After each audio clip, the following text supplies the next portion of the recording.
If you're arrested on suspicion of DUI, you'll be taken to the police station and you'll be given the option of giving either a blood or a breath test. Both of them have pros and cons. With regard to a breath test, there's no ability to have a sample retested by your defense team once the case goes to court. Once you blow into the machine, the breath sample is gone and we're left with whatever result that it says.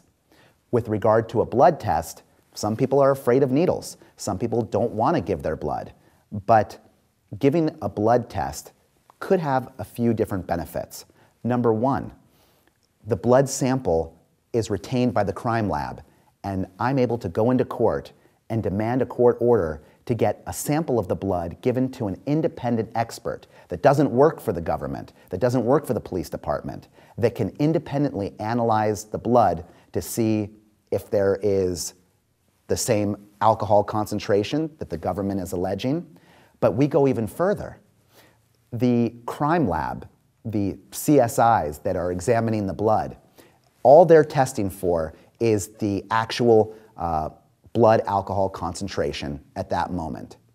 And what they're not testing for is the levels of preservative and anticoagulant that are supposed to be in that sample. When they draw your blood and it's put into this glass test tube called a vacutainer, there's supposed to be a little pink substance that's on the bottom. That's the preservative and anticoagulant. The preservative is sodium fluoride. The anticoagulant is potassium oxalate. Those are supposed to be in the sample in a certain amount to make sure that the integrity of the sample can be ensured. But the crime lab, the government, they're not testing for that. They don't care. They want the level to be as high as possible. We take it a step further. Not only do we test for the blood alcohol concentration, we test for the levels of preservative and anticoagulant to make sure that the integrity of the sample is ensured. The law requires that the preservative be in that sample in a sufficient quantity. Also, we take it another step further.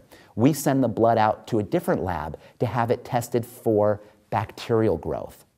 So just like grape juice can ferment and turn to wine, where the fermentation feeds on the sugar and creates alcohol, alcohol can actually be created in the test tube sample, which means that once your blood is drawn, if all the proper procedures and proper chemicals are not there in sufficient amounts, your blood can actually ferment and create increased alcohol in the test tube once it was already out of your body.